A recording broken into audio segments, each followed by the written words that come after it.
Jadi dalam rangka menjamin kepastian penyelesaian penataan tenggat organisasi paling lambat tahun 2024, Komisi meminta Kementerian PNM memasukkan ketentuan terkait penataan tenggat organisasi secara lengkap pada peraturan pemerintah tentang manajemen ASN.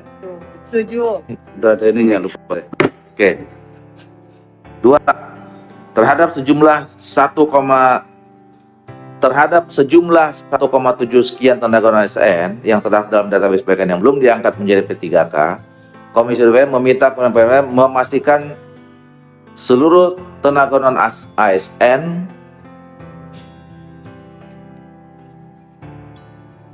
diangkat menjadi P3K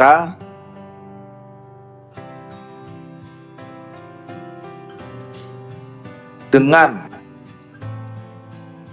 ketentuan titik 2. Iya toh? P3K tahun 2004. P3K tahun 2004. Oh, oke. Ada lagi? Masuk. Ya, Dok. Maaf nih. Oke ya. Oke, PKN. Yang meminta Kementerian PAN-RB itu kan sebetulnya berbicaranya kebijakan, Pak. Jadi Komisi 2 DPR RI meminta Kementerian RB menyiapkan kebijakan terkait pengangkatan P3K dan PKN memastikan seluruhnya dengan gitu, Bapak. Tambah.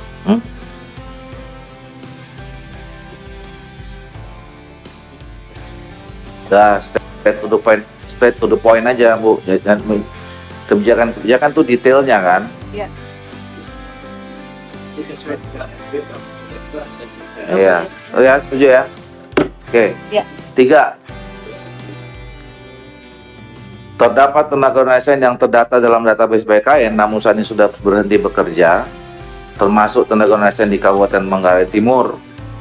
Komisi DPR RI meminta Kementerian PNB meninjau ulang kembali keputusan Menteri Pembangunan tentang mekanisme seleksi P3K tempat agar tenaga ASN yang terdata dalam database BKN tetap bisa mendaftar seleksi penerima P3K tahun 2024 meskipun tidak lagi aktif bekerja.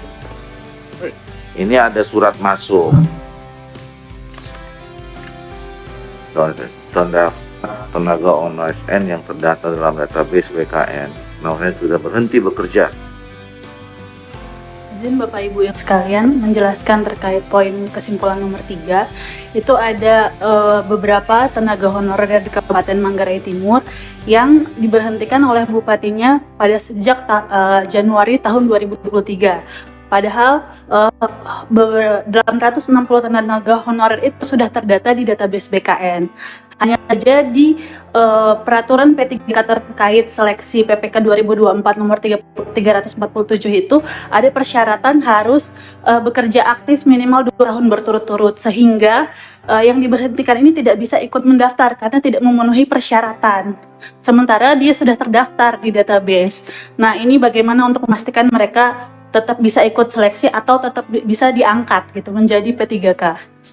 Terima kasih. Ya, udah ngangguk-ngangguk tuh kepala BKN.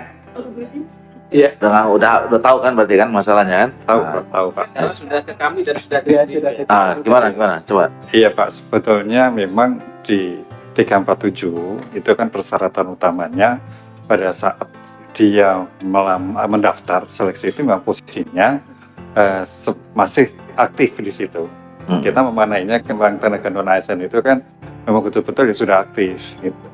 Nah, karena memang ada permintaannya itu kan merubah 347, termasuk mereka yang sudah diberhentikan karena sudah di dalam database. Kalau kita lihat alasannya tadi, diberhentikan karena nggak punya anggaran, tentu kan mereka juga mungkin ya kalau diangkat kembali pun juga anggarannya kan belum tentu ada, karena kemarin kan asalnya kan anggarannya nggak punya gitu. Ini menurut kami kalau memang karena anggaran menjadi tidak konsisten, kemarin diberhentikan karena nggak punya anggaran, sekarang pengen itu diangkat kembali. Ini menjadi pertimbangan Pak Pimpinan. Itu kepala daerahnya udah ganti Pak? Sampaikan yang sudah berhenti 10 tahun ke belakang. Oh iya, berapa lama? Mungkin 2 tahun terakhir atau apa gitu. Plus 5 tahun terakhir. Oh, kelamaan Pak. Kelamaan. Kasihan Pemdanya. 3 bulan lah atau 3 bulan terakhir gitu. Setahun. atau paling lama 1 tahun. Ya paling lama setahun. Yang kemudian terkait anggaran dalam COVID berarti 2 tahun ya? 2 tahun lah. Oke? Jangan dibatasi ketua, jangan dibatasi karena itu tidak hanya karena anggaran 2 tahun ini. Ada beberapa hal yang lain, kasus yang lain sebelumnya juga begitu. Bukan karena anggaran. Ya tapi kalau misalnya kita buka lagi ini nanti orang mau pensiun tahun depan, berarti 30 tahun yang lalu juga dia bisa daftar lagi, Pak. Wah, di sini pimpinan. silakan. Karena hasilnya kan yang ada di dalam database. Database itu kita bukan tahun 2020. 5 tahun yang lalu itu kan berarti kan sebelum tahun 2020. Sehingga dia belum masuk ke database. Oh, jadi sebetulnya tanpa di ini pun juga udah bisa, Ada udah di otomatis ya. database, iya. Udah kunci di database ya. Iya. Oke. Berarti nggak perlu 2 tahun dong ya. Tapi udah 2 tahun aja nggak apa-apa. Ya. Oke.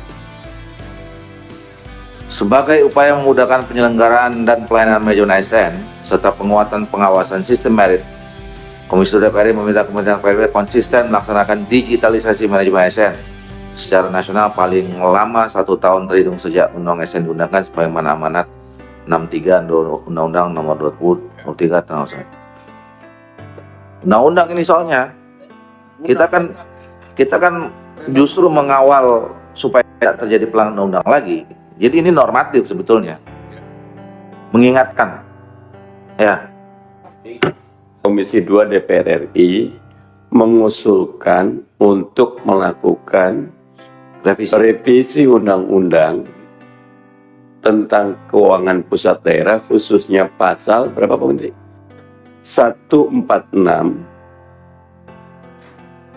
keuangan hubungan keuangan pusat dan daerah, khususnya pasal 146, agar peraturan minimal ini menjadi kesepakatan kita bersama. Pak Menteri nanti bekerja di eksekutif, kita bekerja di legislatif untuk segera mengajukan ini pimpinan. Oke. Minimal ada keputusan politik kita, pimpinan cantolan yang kuat.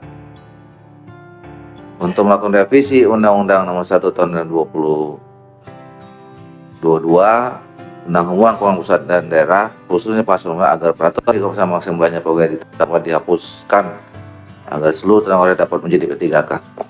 Itu ya. 5. 6. Menindaklanjuti rapat kerja hari ini. Rapat kerja hari ini ya. Kok hari ini? Komisi DPR RI bersama Kementerian PRB dan BNKN akan menggelar atau menyelenggarakan rapat konsinyering dalam rangka menyusun roadmap penataan tenaga honorer dan menyempurnakan rancangan peraturan pemerintah tentang biaya ASN. Gak usah. Itu ya. Lanjutin, gak usah langsung aja Komisi 2 DPR RI itu aja. Langsung aja Komisi 2 DPR RI bersama Kementerian PRB.